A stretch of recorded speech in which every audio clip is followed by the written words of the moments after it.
Bem, continuando então ao tema Estudando Urântia, além do livro de Urântia, nós falamos sobre as 3 prerrogativas e estamos estudando então a história do documento de Urântia. Então a gente vai ver porções do que nós estamos falando usando os documentos.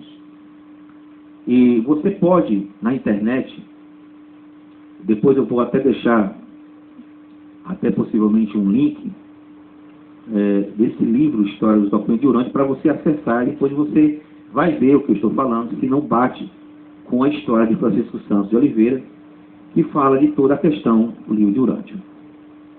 Por exemplo, quando você vai estudando as questões do livro de Urântia, me chamou a atenção,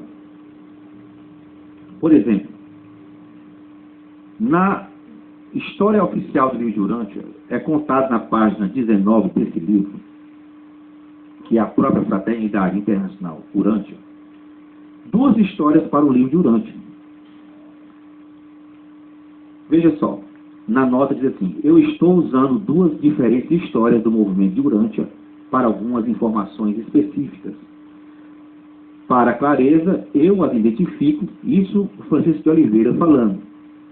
Eu as identifico como a história 1 e a história 2. Então, já começa a dúvida, porque é citado 2 histórias, porque ele entende que se pegar várias histórias do livro de Urântia, ele vai ter uma forma, vamos dizer assim, mais neutra de apresentar o livro de Urântia.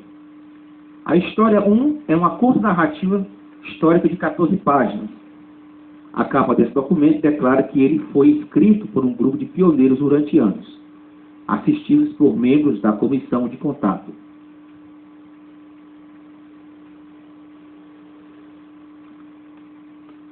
Em 1960, uma cópia desse documento com a palavra Sadler, escrita através da capa, foi me dado pelo Dr. Sprunger.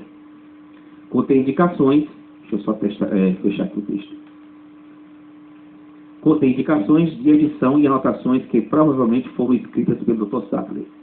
A história 2 foi elaborada por 1 ou 2 indivíduos anônimos e foi submetida a uma corte em 1944 em procedimento da Urantia Foundation durante um litígio da Corporate contra Kristen Mahera. Ou seja, a própria instituição Urantia Foundation teve uma divisão, ou um cisma.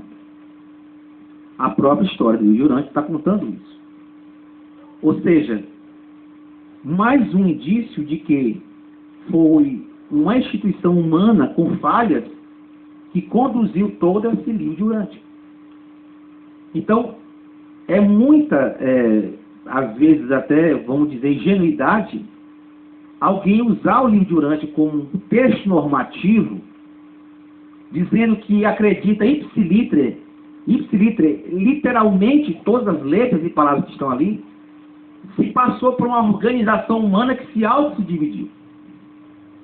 Então, observe que agora você, olhando para o nosso canal Merkabah Fraternidade Urântia, você vai começar a ver que existe alguma coisa por trás disso tudo. Caminhe junto comigo.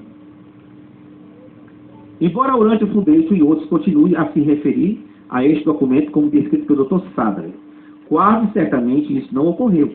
Depois de um exame cuidadoso, o documento de 30 páginas parece ser a história incompleta, há muito perdida de Emeluse Kristen.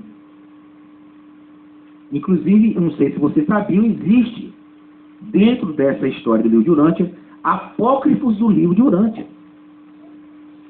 Existem outras revelações dentro do livro de Urântia que não foi agrupada nesse compêndio de 2.000 e tantas páginas. Então, observe. Sabia-se que a história existia, mas não pode ser encontrada depois da morte dela em 1982. Christie, como ela era conhecida, aparentemente usou a história como um guia. Inseriu algumas poucas páginas de autoria do Dr. Sadler, mas jamais publicadas. É interessante isso aqui. E acrescentou suas próprias observações. O documento História 2, como foi submetido à corte, não tinha capas, mas começavam com o que era a página 2 da História 1. As páginas foram, obviamente, renumeradas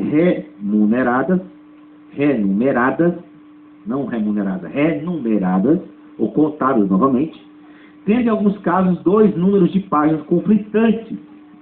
A história 2 é um híbrido, uma mistura, que é obviamente o produto de um escritor-editor inexperiente. O Dr. Sadler era um escritor consumado. Há deselegantes mudanças da segunda para a terceira pessoa, e longas passagens fazem referência ao Dr. Sadler na terceira pessoa. No lugar, na página 7, o escritor inseriu um comentário. O médico continua sua narrativa. O Dr. Sadler jamais escreveu acerca de si mesmo dessa forma. A informação da história 2 é útil, mas deve ser encarada com alguma precaução e avaliada em confronto com outra informação. Uma cópia do original submetido à corte foi fornecida por Krishna Mahera. Observe que se há indícios de que a própria formação de quais fontes foram usadas, como foi conduzida a história do livro de Urântia, você já vê que já tem problemas para que você possa afirmar isso ou aquilo. O documento foi refeito pelos reveladores várias vezes, página 25 desse livro que conta a história do livro de Urântia. E aqui é um ponto muito importante. Porque eu vou defender uma tese de que ou foram os próprios reveladores que eles modificaram muito do que era para informar o livro de Urântia, como também, provavelmente, a própria condução dos protestantes conduziu o livro de Urântia para outros tipos de afirmações que não era aquilo que os reveladores queriam originalmente falar. Por exemplo, na página 25 diz o seguinte: pela monitoração e leitura dos documentos, os invisíveis reveladores expandiam e refaziam o material. Vou repetir. História dos documentos de Urântia, página 25. Pela monitoração e leitura dos documentos, os invisíveis reveladores expandiam e refaziam o material. Vocês estão entendendo, vocês que estão ouvindo aqui, a gente? Tem um grupo de pessoas aqui assistindo a gente. Esse processo formava gradualmente um manuscrito maior, revisado e afinado com as reações à compreensão e às novas perguntas dos membros do fórum. Ou seja, os reveladores estavam tendo cuidado para que aquelas informações que estavam sendo reveladas por eles não entrassem em conflito com as pessoas que estavam ali naquelas sessões. E detalhe, a maioria das pessoas que estavam ali eram cientistas, pesquisadores protestantes. Eram investidores daquele projeto. Então, pela monitoração, estava sendo monitorado e leitura dos documentos, os invisíveis reveladores expandiam e refaziam o material. Ou seja, muito do que era feito e falado e revelado era refeito. Esse processo formava gradualmente um manuscrito maior, revisado e afinado com as reações, a compreensão e as novas perguntas dos membros do fórum. Ou seja, muita coisa que era para os reveladores colocar no livro Urântia não foi colocado.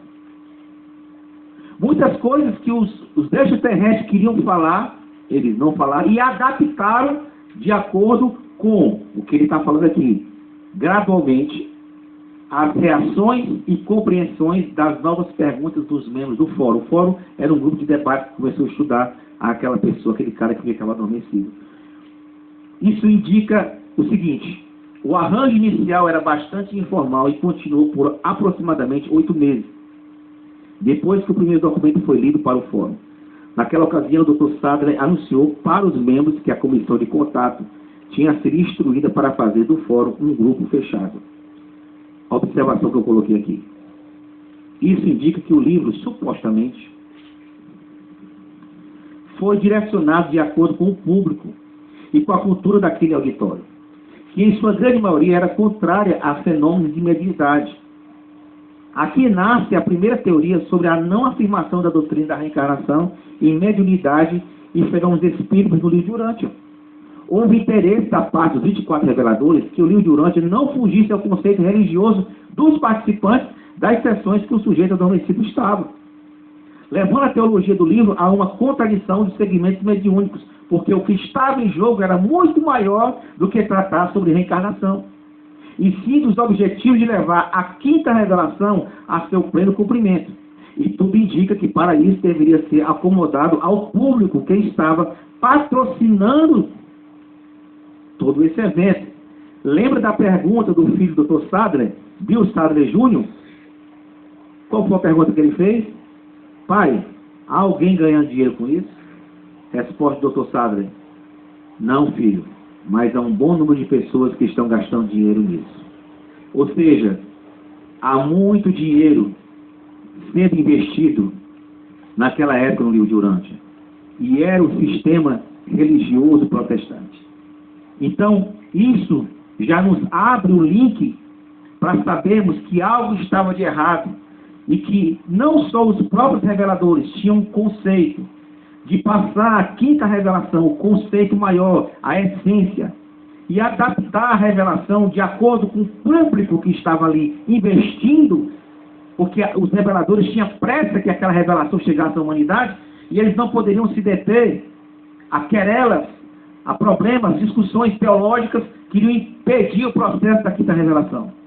E por isso que tudo indica que não só temos que considerar o dinheiro que os protestantes investiram naquele projeto, mas também os próprios 24 reveladores que acomodou a revelação de acordo com o público que estava sendo estudado ou adormecido. Continua no próximo vídeo.